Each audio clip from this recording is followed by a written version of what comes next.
welcome to the Busted Knees and Pretty Trees podcast. Thanks everyone for stopping by. I am Travis White, and recently I heard on the trustworthy internet that we're stuck in a time warp, and I was kind of like, you know, times really have been a-flying. And it's not because I'm just getting old. The reason I bring this up is because today we're already capping and recapping another season of the Busted Knees and Pretty Trees podcast. I'm getting worried because I still haven't got the slightest idea what I'm doing. It sure has been a great adventure, talking trails and learning about the backcountry from other enthusiastic explorers and a trustworthy jungle cat who goes by the name Walter. I think time is warping around the fun we've been having making this podcast. The other three folks here, yes, three, do know what they are doing. Or they just use clever wording that could lead you to believe that they do. I give you Paddy Richardson, Bradley Greer, hello, and surprise, our bird blood brother, Chad Fitzpatrick, who stopped in to shower us with flattery and adulation. Thanks for doing a little pop-in for us. Thanks for having me. Yeah, thanks for having me. I am psyched about this one. You are a fan favorite. EP 40, dudes. Yeah, it's a milestone. Good Lord have mercy. Yeah. Brad's gonna, or the News Panther, or Walter, or the mixture of all of them are going to do a News Panther for the 40th, or, well, probably like the 30th. Yeah, the first couple we didn't. Yeah. Once he realized we were cool, then he started showing up. Yeah, more and more and more. Yeah. We had to sit still. Slowly, longer and longer segments. I just looked, and the first episode that I was on was episode 21. Yeah. 21.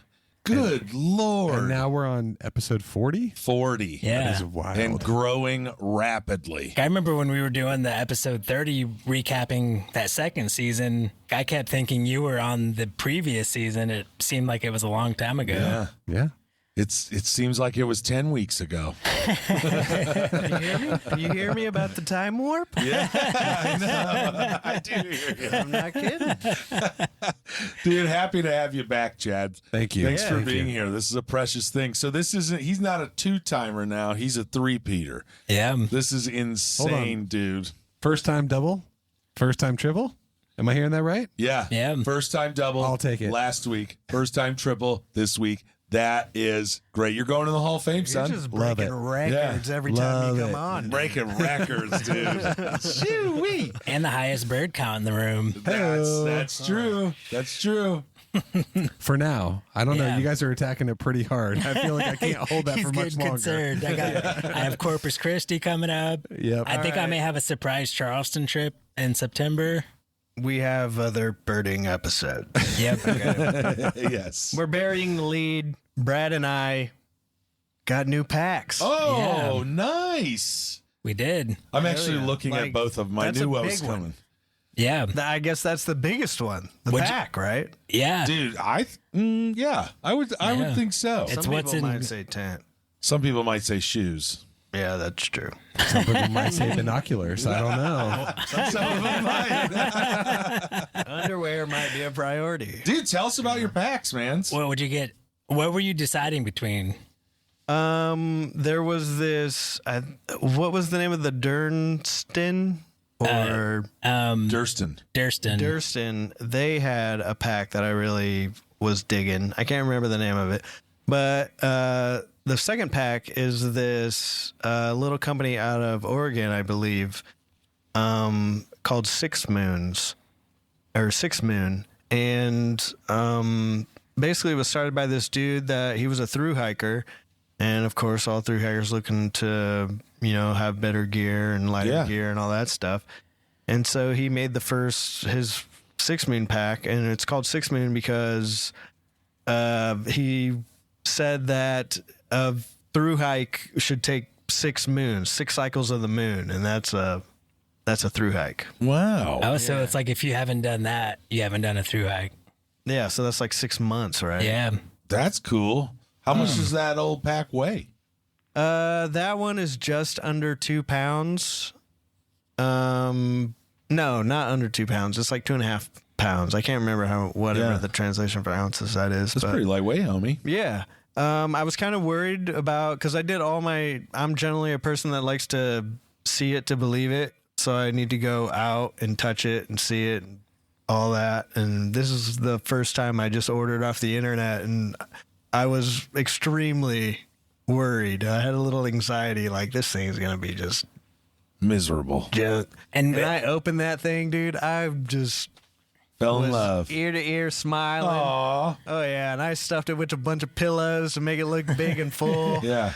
And yeah, I just really like it. It's a 6 Moon Minimalist V2, their second version of this pack. It's a 50 liter.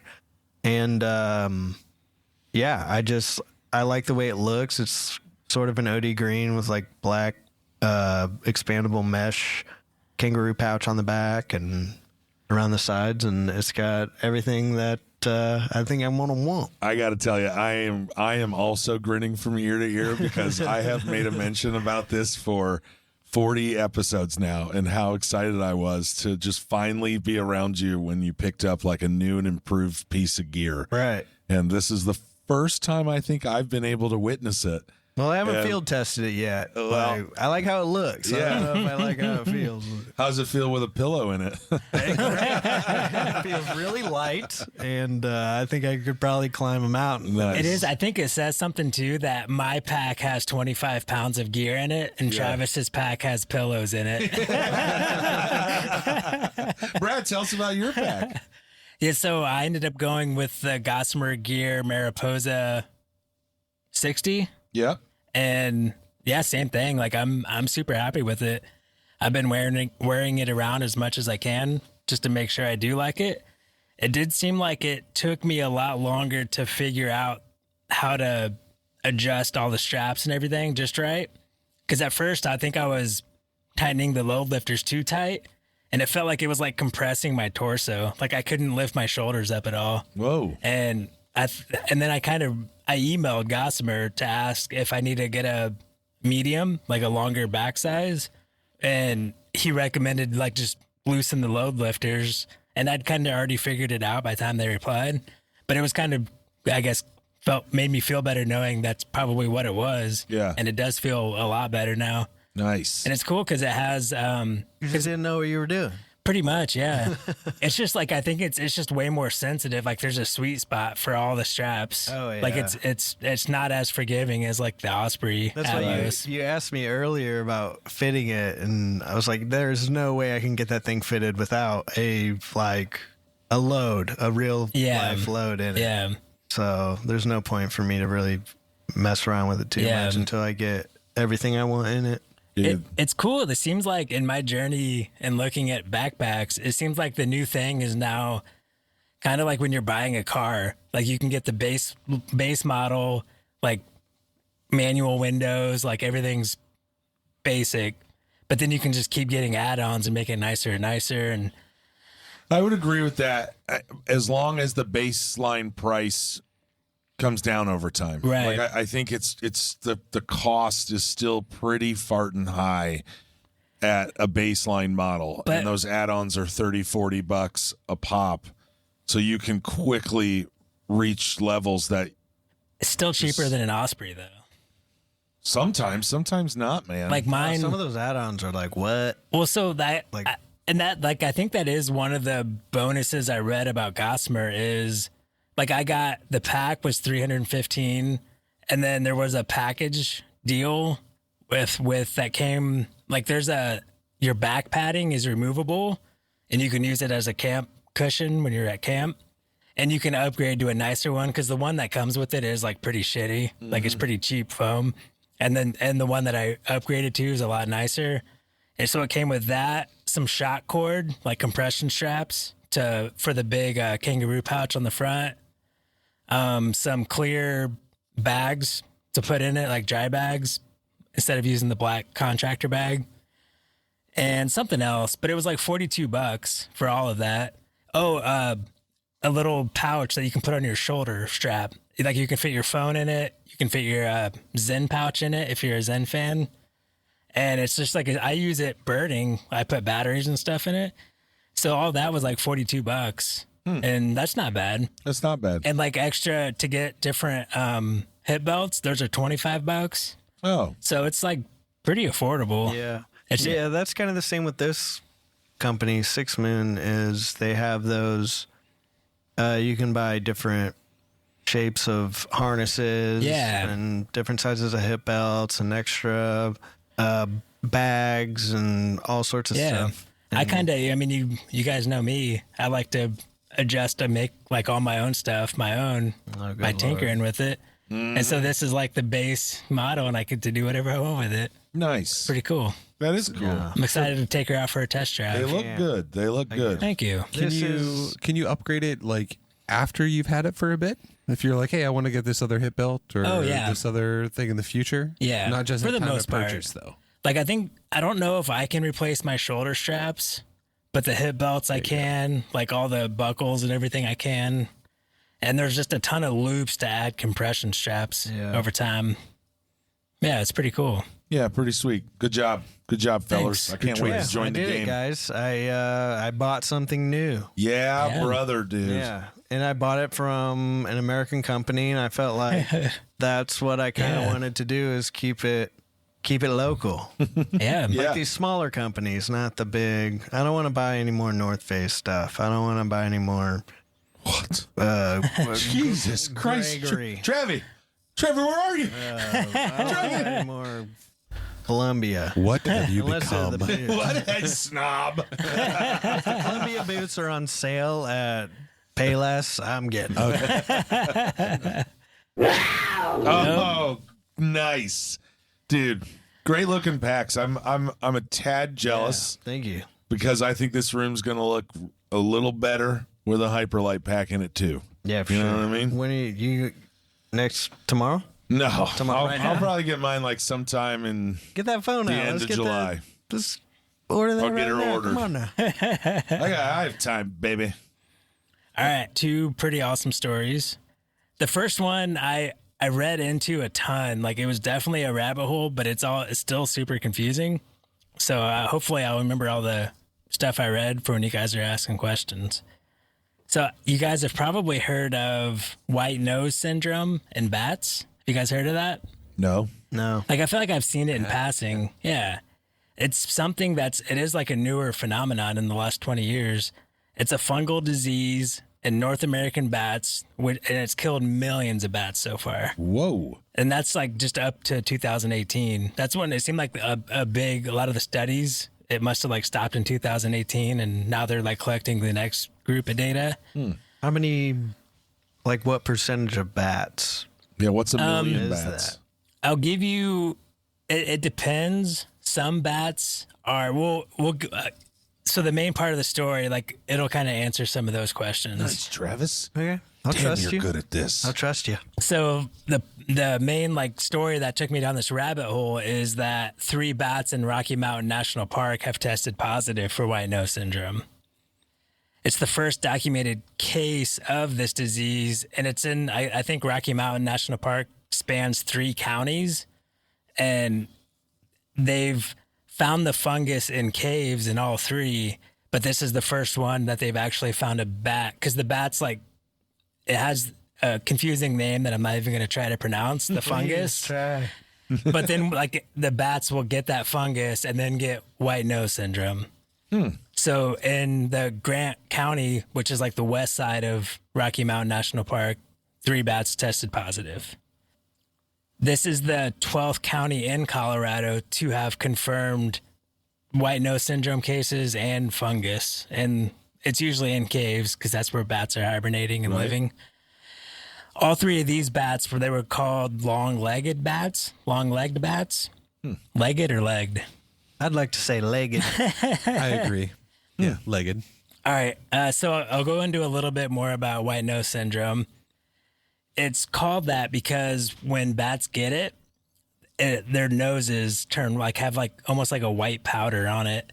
I'm showing a picture to the fellas, and at the bottom of it, you can see that white powder, and it grows on their wings as well. So there's like white splotches on their wings. Really? So that's a fungus growing on their bodies. Yep.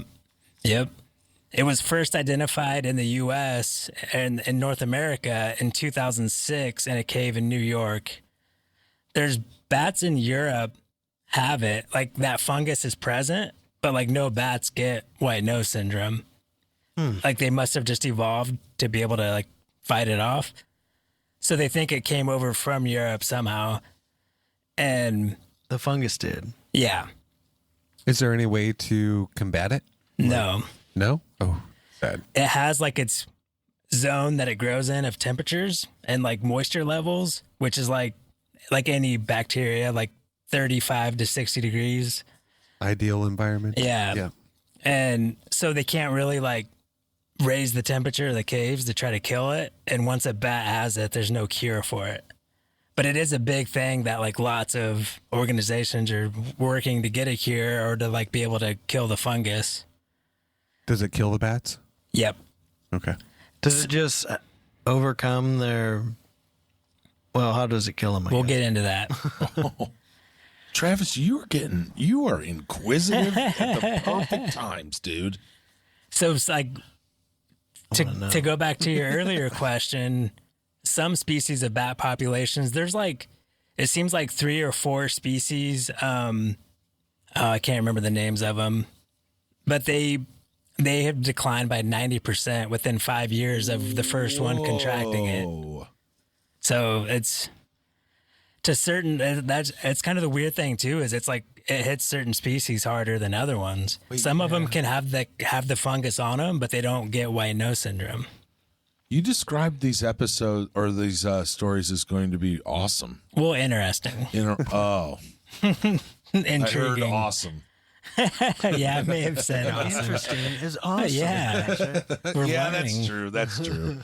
So as of 2018, which there has been more since then, like Colorado, 33 states had it, 7 provinces in Canada had it.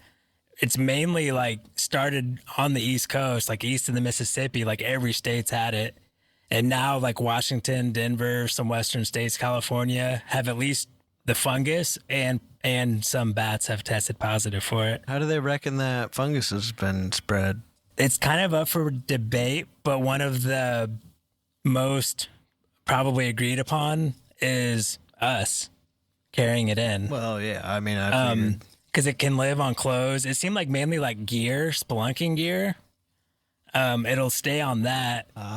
There's certain ways, like putting it in water above 140 degrees for 20 minutes will like disinfect equipment.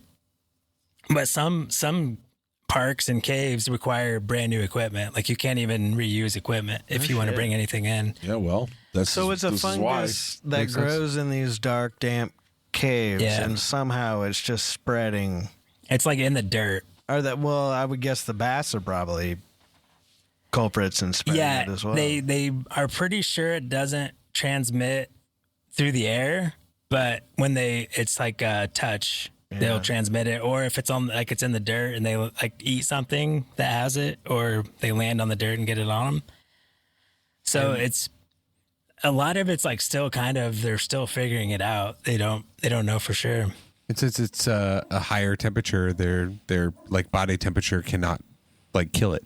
Like a fever could not kill this. Right. Yeah. So it can grow on them without them like having any tools to combat it. Yeah. It's built for that hot, humid environment. Yeah. And like, so what happens is you're kind of like you're on the track there. It attacks the skin on the bat. And when they're hibernating. So when they're hibernating, they're supposed to like everything cools down. Their body temperature should lower. Their metabolism lowers. And because they're not eating. And this attacks the skin so bad that they start to heat up. Because like their body's fighting it, and they heat up, they come out of hibernation, but it's wintertime and there's no insects to eat. So they keep going in and out of hibernation and they end up like starving to death because they're supposed to be hibernating all winter. What the devil? Well, that's kind of like that. What was that we talked about a while back about the deer? They would chronic wasting disease. Not that, but the other one where they would just, I think they would drink out of a body of water and these insects or bacteria or something would get on their mouth and then it would infect their brain and cause them to overheat. Yeah. And then they would go, like, naturally want to go towards another body of water to get, something to drink and cool down. And then that's how they would die near that body of water. And then that virus or whatever, the bug that got them, that's how it would. Then it would go live in the water again. Release in that water. Yeah. And then it would get the next deer that came cycle of life for that. And it's, it's so, and I imagine this is kind of that same kind of thing. Like an intruder comes in and takes advantage of whatever is there, and until they've evolved or figure it out. Or hopefully we can figure something out to stop it. Do you think they could like spray something into a cave that would eradicate this? That's kind of what I was assuming they would eventually, like, whatever the antifungal, anti-fiber. Or maybe there should be no spraying. No sprays. Maybe it'll be something that, like, a way to administer it to the bats so they can fight it off. That's kind of what I was thinking. But it would have to be kind of a similar thing. Like, they can't. There's millions of bats. They can't give them shots. Or something. Well, it's funny we are talking about this because in remembrance of our completion of our fourth season, like, one of the things that really I thought took hold in my brain was just how sensitive the systems that nature has built are. Yeah. And if you just, like, maybe this is supposed to happen or whatever, whatever we do to try and stop this could be worse. Yeah, but not if we're the ones causing it. You know what I mean? How do we know we're the ones causing it? Are we for certain? Like, yeah, because we're crazy. carrying it in. Well, are the bats spreading it? But they don't have a large range. Like, they don't really, like, migrate too far away. So the humans are spreading it from cave to cave. Yeah. And it seems like it's mainly people's equipment that's doing it. But regardless, just the sensitivity of it's fragile. All the ecosystems is just, even when something natural happens to disrupt that system, it could destroy all sorts of stuff. Yeah. It's this is a kind of another one of those crazy ones. Like, there's all kinds of stuff like this going on.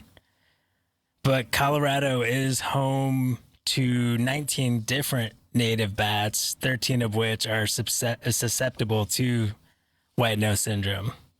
So it's inevitable, kind of like chronic wasting disease. It's inevitable. It's going to be everywhere at some point until they figure out how to stop it. That would suck to know that you're the diver that's just got some mold on his tank. Right. Going from cave to cave. Yeah. It's pretty wild. It seems like, and I feel like I've been hearing about it, seeing stories pop up the last couple of years about white nose syndrome and how bad it is. Because bats are super important. They keep the insect populations down. Ain't that for real? Yeah. I was thinking about putting up a bat house. You should. On Kensington Boulevard. This place again. I'm telling you, eating all those fireflies. Right when the sun is just about to dip below the horizon, the bats start coming out, and there's tons of them, and I love watching them. Do you hear any owls out there? No owls. Because they have the rivers right there and everything. I do hear the frogs croaking in Debbie's broke-ass pool. All right, the next story, I promise, is a feel-good story. Oh, thank goodness. This is one of the good ones. Drone footage appears to show a pod of dolphins guiding a humpback whale out of shallow waters and back towards open seas. What? Dolphins for the win, so long, and thanks for all the fish. The Dolphin Discovery Center in Bunbury, Australia, recorded footage. This footage is from June. Like, there was somebody flying a drone out, and they noticed a humpback whale in the bay of Kumbana Bay. It's on I looked at it, it's like southwest, but more on the west side of Australia. somebody was out there flying a drone. They saw a humpback whale in this bay. It's a shallow, enclosed, confined space, and that caught their attention. The conservation groups launched more drones, and they were studying it. Then they sent a boat out to, usually if this is happening, they're like tangled in fishing gear, netting or something, to see if it needed help or if it was sick. Sometimes they'll get spooked by a predator and they'll go into a bay like this. But either way, like, it looked healthy. It was fine. It was in the bay. This is along the western coast of Australia, is the normal migration pattern for breeding. I think they go up to the Arctic, right? Like, I think by Alaska. Yeah. Humpbacks? Yeah. And they winter in the Antarctic. So this is along their normal migration pattern, but it's very rare to see one in this bay. Damn, that big ass whale travels all the way down the earth. And did Brad say that they winter in the Antarctic? Yeah. And they breed in the Arctic. Oh. Travis is trying to sad song. That is a haul, dude. That's a haul. That is a haul, man. Drive by science. I'm pretty sure, though. About warm weather. I think that's where, like, it did say they are moving to warmer waters to breed. So maybe they don't go to the Arctic. I don't know. We'll probably never know. No way we could. Was that all of that was just drive-by science? No way we're never going to know, Travy. Are they in We'll the never Arctic know. or Antarctic? I don't know. So as this boat was getting closer to the humpback, they noticed a pod of dolphins started surrounding it. And the dolphins were, like, kind of playing around with them, like darting around it and stuff. But it's hard to explain. And if you watch the video, like, it looks like the dolphins are, like, bumping them and being like, hey, come on, let's go this way. Like you're trying to get your dog back in your house or something. Yeah. And they're just kind of, like, heading out to sea. And the humpback starts following them, and they all go out to sea together. What? Back out into the deep waters. That sounds awesome. And, like, No, that is awesome. Like, the video it's what it looks like they're doing. It's kind of crazy. Like, it made me start thinking of all kinds of things. Like, are they communicating with each other? Like, are the dolphins saying, like, hey, you're not supposed to be here. Like, go this way. Scoot out. Or, like, Follow us. or maybe it's like, hey, bro, what do you think you're doing in here? Yeah, either way, it's pretty substantial. Yeah. It's You pretty know like, how the dolphins, they're kind of raunchy. Dude. No, I don't know that, actually. I don't even know why. They're promiscuous animals. yeah, it's like a running joke that dolphins will rape you, but they, like, will start humping you and stuff. Yeah. What are they leading that whale out to go do? That's the new scientific theory. They're all trying to take him out there and have a little peacetime with it. But yeah, that's it. That's that story. That is fun. Yeah, that's like, because the remarkable thing is you don't see interspecies. I was just like going to say that. Yep, got him from you. I don't know. I'm Yeah, not you going to did. believe it. Off of one, Oh yeah, it's complete. Observation? It's all completely. Oh, I think the dolphins were up to something. you wait till we watch this video. Then not like, you make your "Oh, judgment. hey." Yeah, I'd be curious. Silly little whale, you're going the wrong way. Yeah, come out in the Go deep back. water Don't with know. us. You don't know. Maybe they were. I'd be like, hey, silly little whale. What do you come think they're over going to here." do? Take it out there to eat it? Let's get away from these drones. They're not going to eat that. Come out. That's what I'm saying. Hey, Nope. way to go, Yep. dude. Those were two good ones. Shorter again, and I you're blasting into it and blasting out Yeah. of it.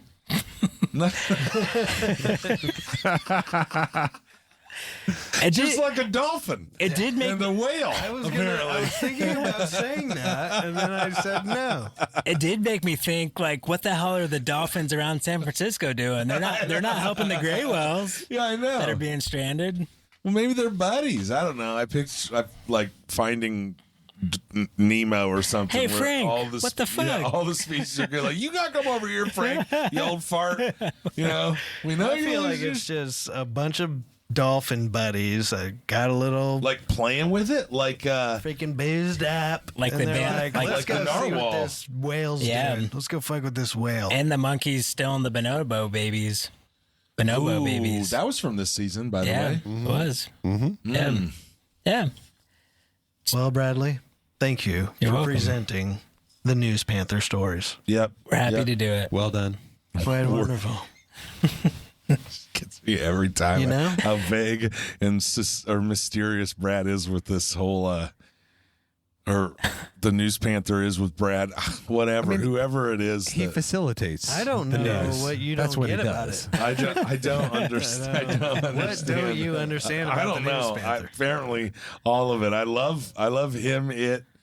They. I remember an I love episode him. as a listener where Brad did not have anything to do with the News Panther stories this season, right? Wasn't there one of those? Yeah, there was, dude. It was the National Park Spotlight. Yeah, it was. Brad did the national parks, yeah. and then we went ahead and told our stories. Patrick and I had stories. That was fun. Sir David Attenborough, I think, was mine. That's coming to Hulu pretty soon. Is it? Yeah, I've been seeing a bunch of ads for it, like with the ocean floor scraping. Yeah. Oh, Trawling. yeah. Yeah. They like put that video out as like a promo for the doc. It's because that should be substantial, dude. Are you petting? Walter's Are getting you petted petting right now. Walter? I saw it. It's happening. He's Yeah. like, thanks for making me look good. Don't listen to them. Dude, I thought it was already out, so maybe I'm wrong. I think but it might have been out on the BBC. Oh, true. But I still haven't seen it or like looked it up because I think I'm gonna end up being like remarkably pissed, and I have to like put myself into that mode where I'm ready to watch something that's gonna be just absolutely maddening and saddening. Yeah. Now, I have heard that at the end, Sir David Attenborough makes a little plea like, hey, we can actually change these ecosystems pretty Spoiler rapidly. Oh, well, it's not. I mean, Are you saying we can save the planet? but like it turns around faster, like in the matter of hours. You'll start seeing a turnaround. Like that's how fast. Like you can fix the underwater ecosystem faster. Way faster than previously thought. Well, I think nature has a pretty good ability to heal. Yeah. You know? Didn't they? I don't know. know. I'm not using that as an excuse to go out there and just start chopping stuff down and be like, hey, it's going to grow back. But Yeah. like, say, like a natural wildfire or something. Yeah. Really, actually, nature comes back in more variety. And because other things aren't just overpowered by the gigantic trees of the forest. You know what? That's a good point. And speaking of trees, dude, another one of my more like favorite episodes this season was Johnny Appleseed, dude. Yeah. John Chapman. Yeah, and that's what we're going to get into because this is our 40th episode, and we're going to recap everything that we thought was cool and what we learned, and we're going to do that with our special guest here, Chad. Our trusted steed. Yes, our Birdman. Our Birdman. Yeah. All right, let's get to it. Let's do it. All right, dudes. This episode, like I said earlier, we're going to cap off season 4, which is wild. Like I said earlier, I feel like we're in a time warp because we have been recording every single Friday ever since we've done this, and it seems like it's been a ton of work, but it's gone so fast. Yeah. And yeah, like I said earlier, you know, there's the time warp theory, but honestly, I think it's because I'm just having so much damn fun. It I just agree. flies by. And this season 4, I think we've stepped up our game in terms of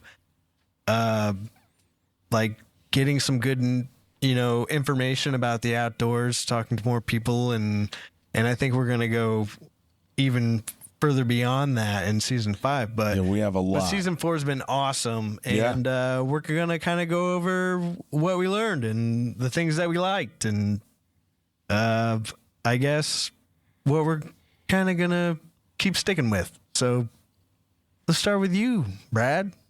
What do you want to talk about regarding season 4?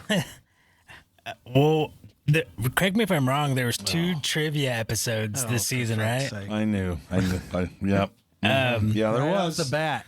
And, There was. And I won both of those. Of everything. And remember how you guys tried making a 10-point bonus question at the end of the last one? Yep. And I got that right too. Yeah. Yep. Dudes. So I won 15 to. I remember listening to that episode after it was released, and I was kind of humiliated by myself in my vehicle on the way to work. I was the Start your day exact off. opposite. I thought it was so funny. I listened to that episode like 3 times.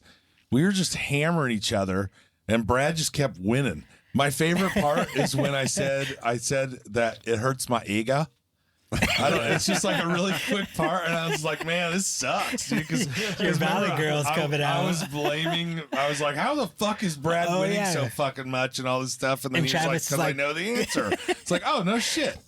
I just thought that was hilarious. I was inwardly upset, and you were very outwardly upset about Brad. Well, I just don't understand. I didn't understand until he was like, I know when the Homestead Act happened. And then you're like, yeah, well, I had no idea. So that does stand to reason that he would be better at trivia than me. Yeah, it really made sense after we were just like, well, he actually learns this stuff. Dude, and then Corey was like, said something like, this is hurting. Patrick cannot or like handle this not being right sort of a thing. It's like, yeah, it's hurting my ego. Well, you know what? Great. Good just job, loved Brad. What a great season 4 you had. Dude, I am proud of you. And I remember when I was editing that episode, I think after I got that 10-point bonus question right, I said something like, so do you guys want to keep going? Do you want to make this any worse than it already is? I was like, God, I'm an asshole. No, you're a competitive prick, not an asshole. Yeah, that's better. But that's okay. Yeah. It's what's gotten you through 44 years of living. Once his vision turns red, dude, there's no. Just get out of my way. He's saying. All you got to do to get Brad to do something, be like, dude, I bet I could do it better. And within a week, Brad's on it. Yeah, he spent $10,000 on birding equipment. Hey, good for him, though. Because like I said in that episode, I didn't, by the way. when one of us wins, we all win. Yeah. Look, we get to all benefit from that. Look at these beautiful photos around. yeah. Yeah, that's right? I've That's a real mentioned that thing. before. Yeah. Like he went nuts, but I got a pretty sweet photo of a cardinal. Did you ever find that photo? Nope, Oh. I have no idea where it is. Yep. I'm It still is waiting on mine, my though. kingfisher photo. I'm still working hard. The elusive kingfisher, belted kingfisher. I'm about to rent a 800 millimeter lens just to get that for you. That's my goal with it. He's gonna get Okay, that. rent away, homie. I will. Whatever you got to do to get it and get it on my wall. The I'll bigger put it- the I'll- lens, I'll does that put it mean I on our can get a budget. bigger photo. I mean, I don't want an 8x10. I want like a 40x70. I need something to fill up my my right above my fireplace. And I think a big old belted kingfisher photo would look nice. I mean, if I'm close enough where I don't have to crop it, we could probably make it pretty darn big. Let's get you close to a belted Yeah, kingfisher. I'd like a movie screen size.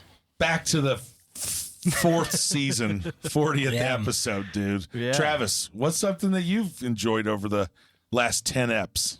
That's EPs, that's episodes, that's shorts for episodes. Short for call. episodes. You guys know that? I appreciate that, actually. Okay, yeah, eps. I just want to make it shorter for you. It's Chad. cooler. Thanks. You're gracing us with your presence, and I don't want to waste time pronouncing full words. Yeah, you just sound cooler. Thanks, bro. Eps. Eps. I will say, in case Eps on the anybody's pod. confused, you may not know the difference between seasons.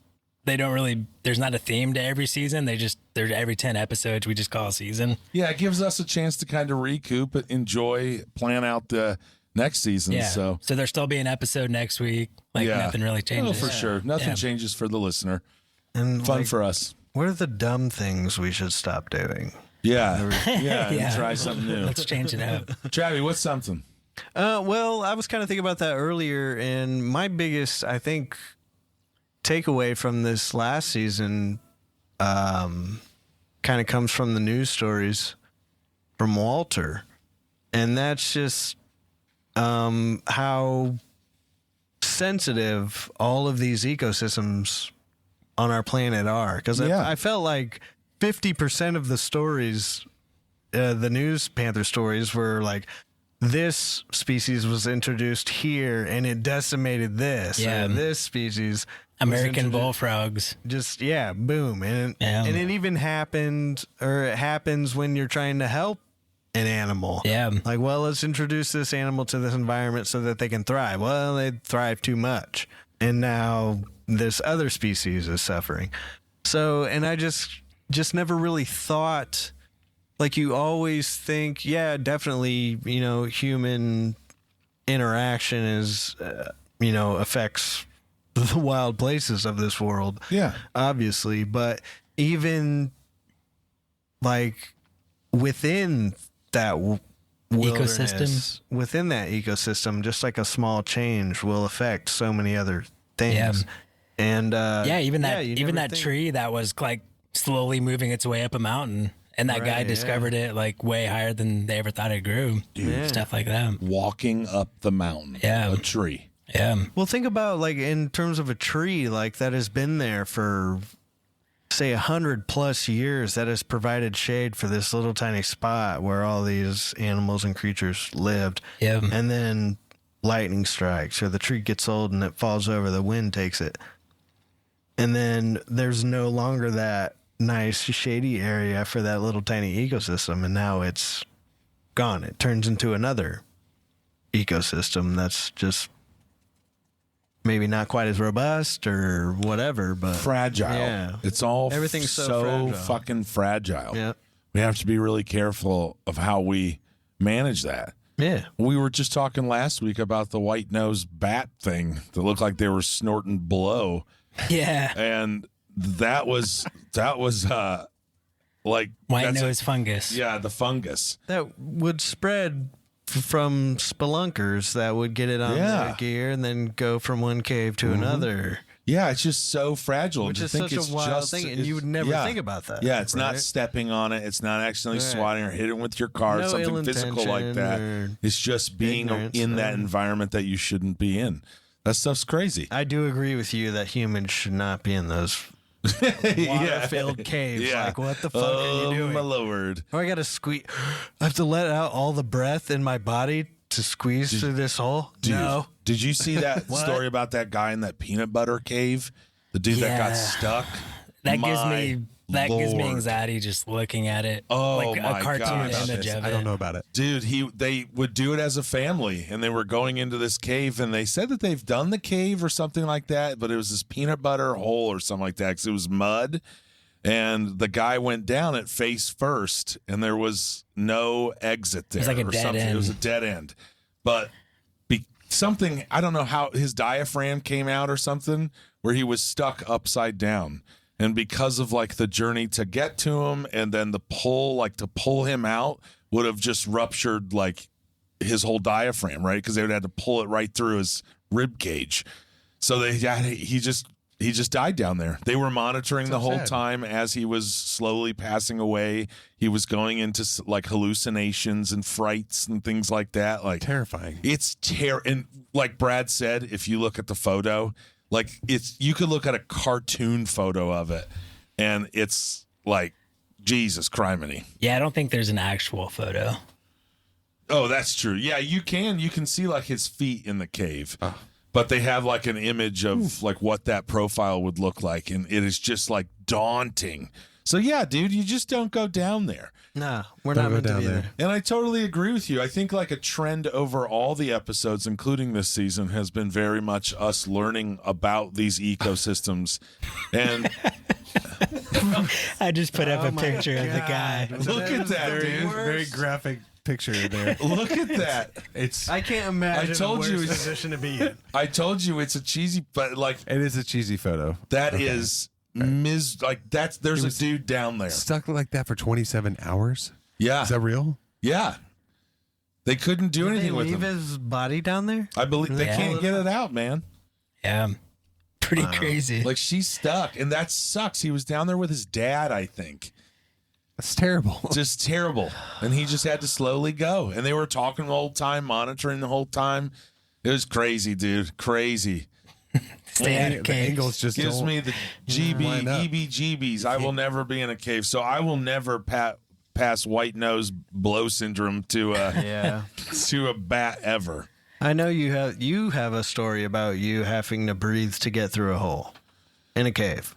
Yeah, I went splunking with it. Okay, well, yeah, that's right. He'd never, ever. I lived in North Carolina, and I got convinced to go splunking, and I went, and I thought it was just going to be like this nice little trip. This kid was going to go out there and climb through a hole and then come out the other end. It was probably just a big chunk of rock that was cracked in half, and he thought it was cool. And it wasn't, dude. This guy took me on a fucking adventure into a hole. It was like the best way I could, because some of these places, it's unassuming. It's just this tiny little thing that these people find that is just a hole, like a wormhole, that's barely the size for a human. And dude, I'm a big boy, and it's not like I've never not been a big boy. So for me to climb in that thing, like, dude, it was, maybe I'm over exaggerating, but I feel like it was one of those things where to back up, I had to like suck wind and then get smaller in my belly area and then keep crawling back. And my face was like dragging. That's a nightmare. Like I had cuts down my cheek. It's just, I think I have a little claustrophobia. Those duty pooties, they are adventurous. Like they don't have I think they disconnect from fear. And they think birding is weird. Like, what the heck? Yeah, those guys like murders or losers. Really comfortable, actually. Yeah, it's put on really some comfortable. khakis, your favorite shoes. Sometimes I go right after work in my polo. Right. I'm living the tough I'm one. gonna go get stuck in a hole. Yeah. Not to mention people that scuba dive in caves. Yeah, no way. Diving. Plus water. Yeah. What the Another level. Yeah. Oh boy. What was your favorite part of season 4, Paddy? So I guess what stands out to me that as I kind of looked back through this and looked back through like all of our episodes is just kind of like our commitment to not being political. I've enjoyed that part of us. Travis said it a long, long time ago that we just kind of wanted to stay away from that. And I think at first I wasn't, because of all the stuff that was going on and remains going on, I wasn't that happy. But I think now looking back, and then after this season, that's one of the things I think I was highlighting. We learned about the newest national park down in South America, of the south tip of South America. Jesus criminy, the Argentina. Yeah, and that followed David Attenborough and us talking about what we can do to save the ocean life. And then you have this creation of national parks.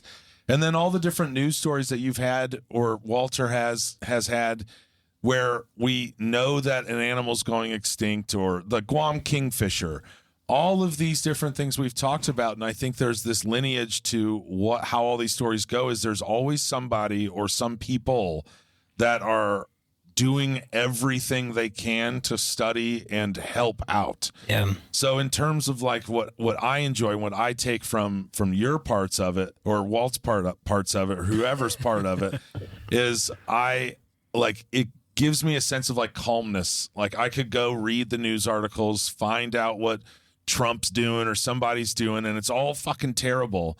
But then on Friday nights I get this little dose of like, yeah, but there's fucking people out there that give a shit. Yeah. Like there's a dude that noticed a single tree that was up 100 feet higher in the mountains, or 1,000 feet higher. Yeah. Like there's the northern pond turtle. Yep. That thing and the bullfrog, and that doesn't happen without human interaction. Yeah. And I think that's just been really fun to me. Yeah. It's been a fun aspect. I think what I'm hearing there is like it's really easy to possibly get distracted by what's going on the day to day, and lose sight of these kind of beautiful things that are happening around you all the time. So like, you can be like all consumed by politics, by news, or you can be all consumed by like the beauty that is around you and is nature. Yeah. And that's a good choice to make. And not just the beauty of enjoying it, but you can, if you were to take that negative energy of just mindlessly doom scrolling all day long to find shit stories, you could scroll right to that thing that's like, we follow on Blue Sky the Wolf Conservancy. And I just think that they're doing wondrous works. They advertise a lot for different wolves, and you get to know these things. And just, I guess, like, I've always thought this about drug dealers, right?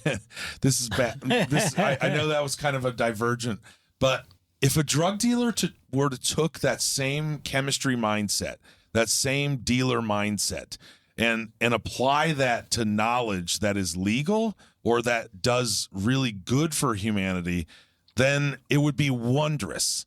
Like they would probably excel more so than lots of other people in those certain industries.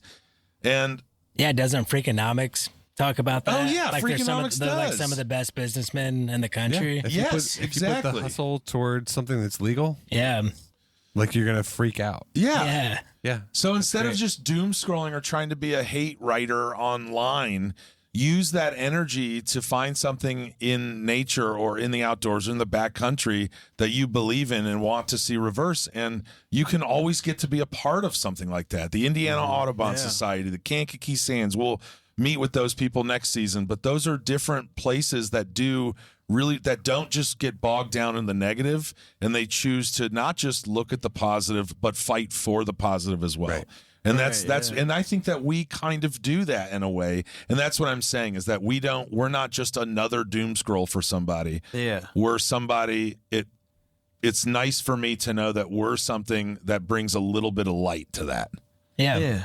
It's a good way of putting it. Well, I think Thanks, bro. I wrote it down. I think our podcast is like being in the outdoors is just something that everybody, no matter, race, creed, ideology, we all enjoy it. Yeah. And I think that, saving and keeping and maintaining and conserving our lands is probably the most bipartisan topic in this country right now. Mm-hmm. Yeah.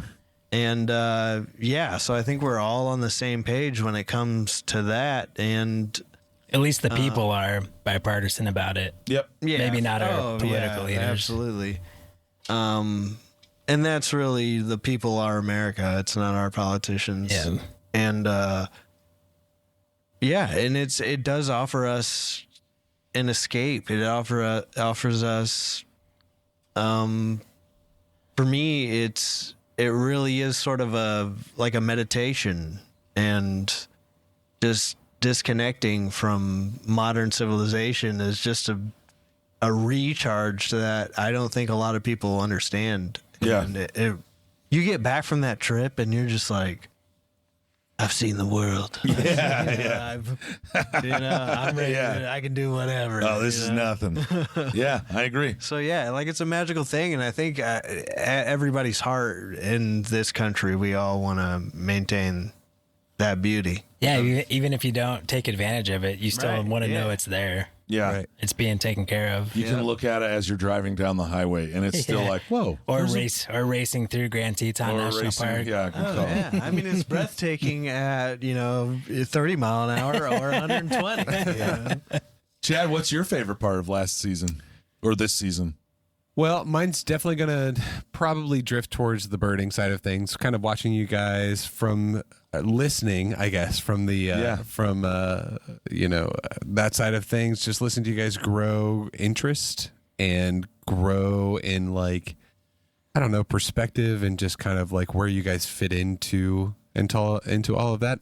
And I do love how you guys have kind of made that part of your podcast. Yeah. And that perspective of putting it out there of like you are part of it, whether you choose to be or not. Every choice you make affects things that are happening out there. Like if you choose to throw your litter out, someone else is going to have to pick it up, or something else is going to pick it up. Kind of that mindset. So I've really enjoyed watching you guys nerd out and kind of battle to see who's going to get the biggest life list by the end of. I don't know what your goals are by the end of the year. I want 150 by the end of the year. 150 by the end of the year? Yeah, just that'd be a fun year for me. What's your number right now? 112. Yeah, I got you. Whoa. Yeah. You got a ways to go, son.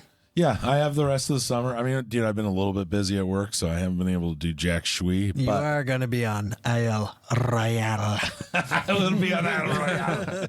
And I'll be canoeing. And as long as I'm driving, Brad's photos count for me. Yep, that's the rule. That's the rule? Yeah. If he sees It sucks. We were driving to... Pat make that rule? You know what? He did. He did make that rule. I knew it. Dude, because it sucks when I'm driving. When I'm driving down the road and I've got my foot on the brake, hand on the wheel, and I've got a camera over here trying to get a picture of an indigo bunting. I'm like, Brad, just take the goddamn photo. I can't do this, dude. But we are a good team. Yeah, you are. Because I will easily be like, Brad, you just got to say when. He says when to slam, door open. I get him in that right position so he doesn't have to get out, maybe. He's got 9.8 inches of clearance on 9.8 that be. Are we talking about the ground up? Ground up, son. He can get Brad a picture. Dude, I can get you a picture, dude. I will. Brad, you want to get over that hill? I got you. Yeah. I got you. But I do think there hasn't been many that we've had I know black-headed vulture was one. Yeah. On the side of a road. Yep. We saw him. Indigo bunting. Yep. I've since gotten more, way better indigo bunting photos. When we were in, would that be Virginia? Where was our Airbnb? Virginia, Damascus, Virginia. Oh no, that was in Carolina? Mountain City, Tennessee. Yeah. Yeah, we needed to make a run to the grocery store. Patty led the way in the Subaru. Yeah. I followed behind in the truck. And there was a bird on the side of the road on our way down the mountain. And sure enough, that Subaru over to the side, smoke. Let me just like, all right, I just drove around. They're taking bird pictures. I just want to clear this up. I was not driving. The Subaru itself was driving. Oh, okay. I we were plugged in the Merlin, wilderness. dude, and I said, Stop Subaru, at birds. we're going, birds. We're going birding, and it drove me to Maumee, Ohio, and then straight to Virginia. I'm telling you, man, That's awesome. Brad, was my hand on the steering wheel at one time during that whole trip? Nope. So Brad, you just put the Subaru into bird mode? dude, I just put it in bird mode. Said, buddy, Hey, go, man. Go buy his Subaru. It's a little aggressive. It shifts when up to 10.8 inches and just hits up the wheels because it saw a bird. Oh man, it's nice. And then Brad jumps out like a Like paparazzi. combat roll. Brad, do you have anything else you've enjoyed? The Johnny Appleseed episode was a highlight as well. That warms my heart. Yeah. That was fun. Nice apple pie. I did learn from friend and listener Alyssa that apple trees are hermaphroditic, not asexual. Asexual means you don't have a sexual preference. Hermaphroditic means you don't have reproductive parts. Or like something like both. that. Yeah. Dude, I like you're that both. she called us out on our drive-by Yeah. science. What? Remember that, listeners. If we are saying some dumb shit, tell us. Because we want to know if we're I saying don't think I dumb shit. mentioned that. Yeah, that was a really good episode, though. Yeah. That was super fun. You did a good job. Apple tree science is hard. Yeah. I didn't have to Well, that it was time. more Johnny Appleseed science to me. He was Like, an interesting dude. dude, for sure. what a character. You know, when I went into that, because every kind of the summary of the story of Johnny Appleseed was, he's not who you think he was. And I was like, oh crap, maybe this isn't gonna work out for his story.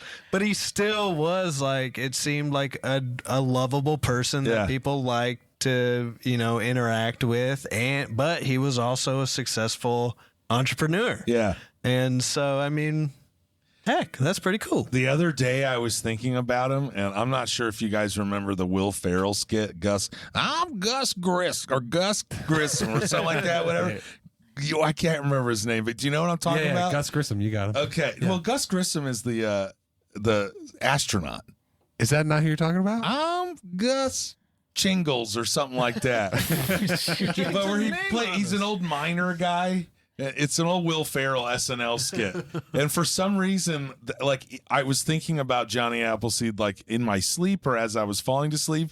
And that's who I envisioned Johnny Appleseed being. Like, Will Ferrell. well, like A that character. Because the way he sounds is just, he shows up to town and he's just this, like, lunatic. Jolly as hell. Jolly as hell, like, just kind of like, where in the devil did this guy come from, dude? Put some needles in the bottom of my feet. Everybody, I'm Johnny Appleseed, kind of a thing. I got a pot on my head. Yeah, let's plant an apple tree. And didn't Kirsten say something too about like they would use it to make hard cider too? Because we said like vinegar, I think apple cider vinegar. Yes, but hard cider was a thing too. That's right. That they would make out of it, and that he used the pot on his hat to cook for other people too. Like, yeah, he would. It was lightweight, easy way to carry it. Put it on your head. Yeah. Just try it sometime. I mean, there is that. Don't you have 10 pans?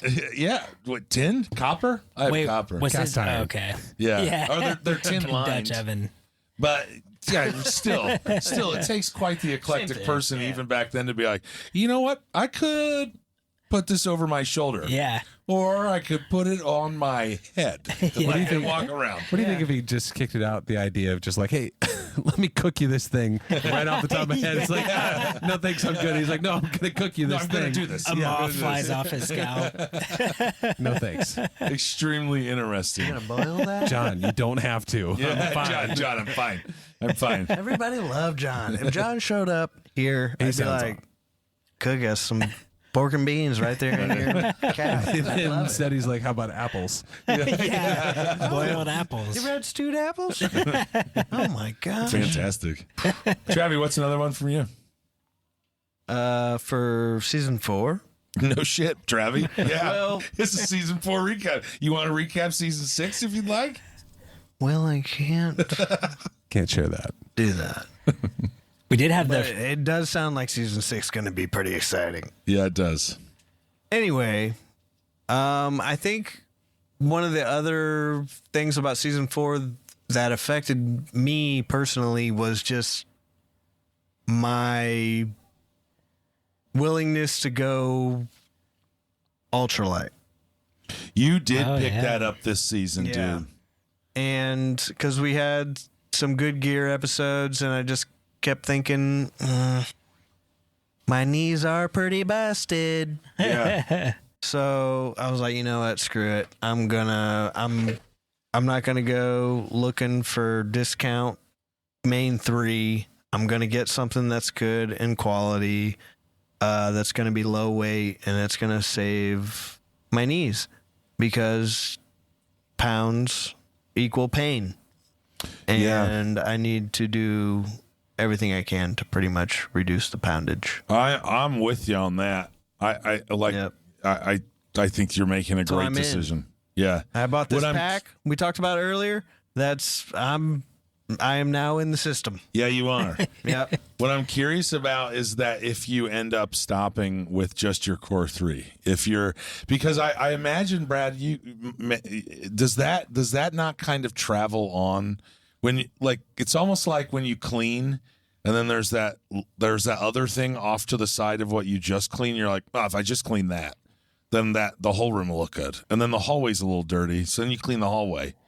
Yeah, I think having an ultralight pack inherently forces you to go more lightweight with everything else, because they're definitely, while they are comfortable, they're no Osprey Atmos. Yeah. Like, they're not that comfortable. Right. And you want to get down into the mid-20s to make them comfortable. Right. And if you're up at like 35, 30. Yeah, immediately once I made the decision to go lighter, and of course, like, pack usually comes number 1. Yeah. Like, how am I going to carry all this stuff around comfortably?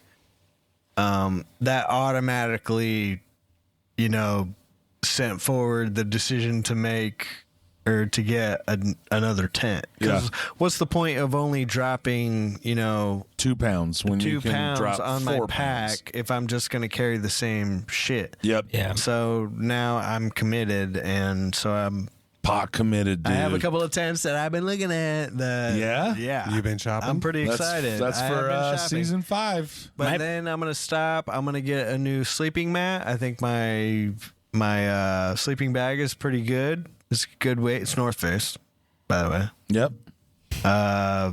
And I'm not bragging by any means. Nope. Although North Face has been known to put out some decent shit. Yeah. But I think I can, just with my core 3, just changing those things out, I will reduce my weight by 5 pounds. Wow. Yeah. You may reduce your Like, tent that's by how 5 heavy- pounds. Yeah, my tent's a freaking Behemoth. big boy. Yeah. So Dang, that's good, dude. yeah, I've been even looking at tarps and stuff, but this cowboy camping with a tarp. That's the rabbit hole. Brad would and I love have to been do there that, and to the nth degree. Yeah, I just don't like. I don't want to be caught out in the middle of the night without protection from freaking mosquitoes. You and just got to shit, be good so at it. Just want to get in Well, there. don't you normally do a tarp with a bivvy sack? A tarp Yeah, with a bivvy sack? probably- You wouldn't generally do just a tarp. for sure. Yeah. Yeah. Not just a tarp. Yeah. But yeah. I'll probably have a little freaking cushion, Yeah. a little pillow, Well, some blankie. Yeah. You ready Okay. to get out of here? You Yeah. guys have anything more? I think I've said all I need to say. Yeah, Brad. Well, Brad said all he needed to say at the very first one, had dude. to say about. I don't think Brad said one thing that he Yeah, he learned did. from All season 4. all he did was talk shit. I said Talked about how great he was about taking photos and saying, I said No, that. about how he won 2 games of trivia. that is all he did. And no, I said No, I he like. said Johnny I said I like the Appleseed, Johnny too. Appleseed okay. episode. Yeah. I forgot about that. You want me to take it back? I appreciate Jeez. it. That really made me feel good when you said that. Dude, I was nervous about that. If I had to mention one more, it'd be your national parks one. You took that on the head. Yeah, I mean, that you're was a pretty good one. at I it. enjoyed that. Yeah, Thank you. Yeah, that was you're pretty good, or not pretty, or one of you guys is really good at doing the News Panther, and I think that contributed to that. Yeah, I think so. Yeah. But that national parks one was quite interesting as well. Yeah, thank you. So that was just the only other thing I would mention. I think the rest of it's been awesome. It's been fun, and it's been about growth. And I'm super psyched for season 5. We have a couple really awesome guests coming on. Yeah. That I think are going to take what we do to a level that is going to be fun and interesting, and we're going to learn a lot together. And We're then gonna just have to act like professionals. oh man, Lord have mercy, yes we are. Then we're just going to take it in the stratosphere. Yeah. But we're just going to keep pushing, Yeah. keep enjoying it. Season 4 ain't the end, that's for sure. Yeah. So, man, we hope you guys are loving what we're doing because we sure as hell love it. Yep. And now, Chad, I know you love it. I do love it. I know you love it. Third time you've joined us. I know it, man. Can't get you out of here. I'm gonna book a 4th. Please. Oh my gosh. And you've contributed so much to the podcast. But Yeah. hey, you guys ready to get out of here? And let's get to work on season 5. See. Yeah? Yeah. All right. Thanks for listening, everybody. Thank you, Chad, for joining us once again. Very welcome. And keep on sauntering, everyone. Buenas noches. Yeah. All right.